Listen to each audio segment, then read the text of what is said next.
اش كاين في الرباط. واليوم جبتكم بلاصه جديده ومن احسن البلايص اللي كنت واجد هنا في مدينه الرباط.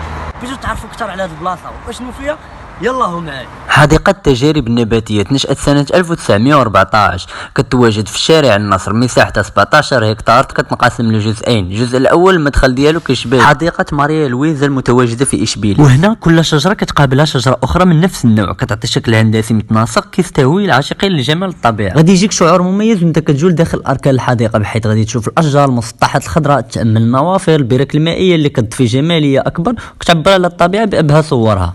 وهذا هو النصف الاول ديال الحديقه. حنا دابا غندخلوا للنصف الثاني من الحديقه، والصراحه هذا النصف شي حاجه الواو تاع بصح.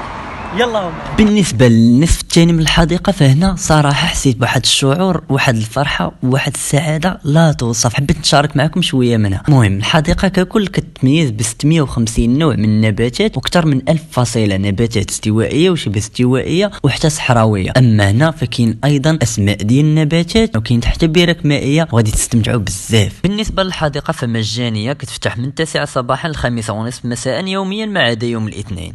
ممتلوا لي في راسكم تشوفوا فيديو اخر بلاصه اخرى مع اش كاين في الرباط.